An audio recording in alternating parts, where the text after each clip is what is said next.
In this video, I'm going to talk a little bit more about how you can use ScrapPage to become a little bit more contemporary.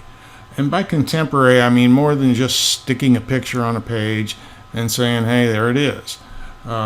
If you want to see examples of contemporary things, go to Pinterest. If you're not familiar with it, it's pinterest.com. And just page around on there. Go to somewhere like photo layouts or some such search on that, and you'll find just tons and tons and tons of examples of contemporary art or contemporary page layouts. So I think what we'll do here is start a new one here, and I'm going to go up here in my color background as I usually do, and this time I'm going to pick something that's a little more let's say an 8x12, because that's a kind of a standard that's used out there. And we'll give it, I don't know, let's give it a sort of a reddish tone, and I think I'm going to texture it with one of my standard textures here. How about this one here? This will be nice. So we'll bring it in and we'll start off with something like that. Now the picture I'm going to use, I'm just going to add a picture here. I'm going to pick it from let's see, I have it here in my pictures, I'm sure, someplace here. Yeah, here we go. I'll just pick this, and it's a picture of my family, and I'll set it up here, and it'll occupy that space. Now I think I'm going to put a border around it just to make it stand off a little bit. Yeah, just use a small border this time, and we'll come in here and pick some lighter variation of that. Alright, so there, that'll stand it off, maybe even give it a shadow. Shadows always tend to really make things pop a little bit, maybe more shadow than that even. How about we expand it out a little bit? Yeah. Okay, so now we've got our picture. Now what do we want to do about it to make this kind of a contemporary layout? Well, there are several things. I think what I'm going to do first off is I'm going to add some text. And text is used a lot in contemporary layouts to convey a meaning of the picture. So you could say this, let's pick font, impact's a good one, and we'll auto size that so it's kind of large, maybe even make it larger than that. We'll just auto size it up and stick it right here, something like that. All right. Now notice what I'm going to do here is I'm going to make a lot of different sizes of fonts and even a little different font face. I'm going to add another one here. I'll call it the best things in, and let's make this one be a font of Arial, and we'll move it over there and see how that looks. Now let's spell things right. It'd probably look a little better. There we go. Oop, not auto size. I didn't want to do that. How about 48, which is a standard size? Yeah, there we go. So we can set that there and see how this is all going to play out. Okay, we can say the best things in life. We might need just a little more room, so let's scoot this guy over here into the corner just a bit more. We'll move this here, and we'll move this here.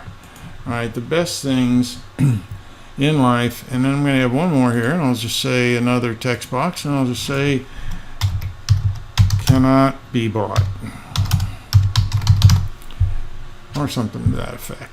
Now I want to size that so it fits underneath here. And again, keep in mind, you don't have to keep all your text the same size.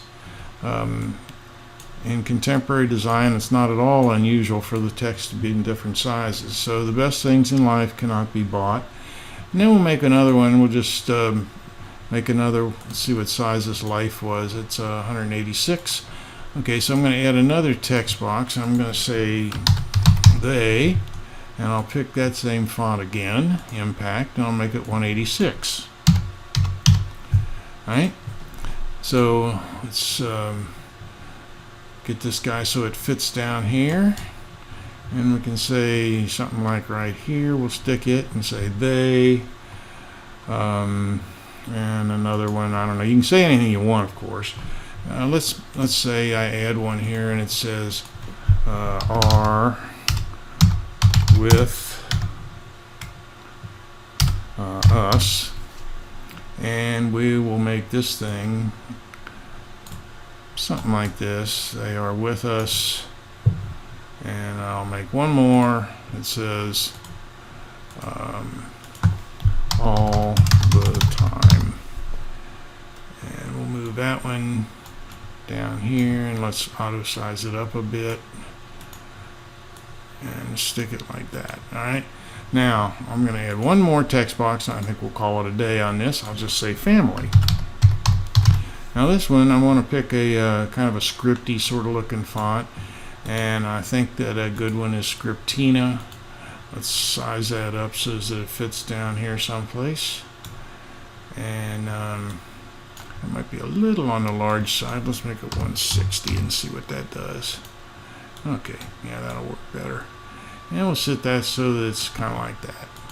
All right, so there, in just a couple of minutes, you made kind of a what would be pretty nice looking contemporary photo holder that you would put maybe on a photo, one of these raised photo boxes or something. You could take this to anywhere you wanted. You could take it to Costco, you could take it to Walgreens, you could take it to a local print shop, you could take it to Kinko, any of the places that will do printing for you, or the online places like Shutterfly and Snapfish and those sorts. So anyway, that's kind of a way you could get real quickly into a contemporary design. I'll show you another couple of these things. I won't go through making them, but you'll get the idea of how they can be made really quickly. Let me open another project here. I think I have another contemporary project. Here's one that I think you'll see real quick what I did. I just made an elongated, this would be for an elongated frame.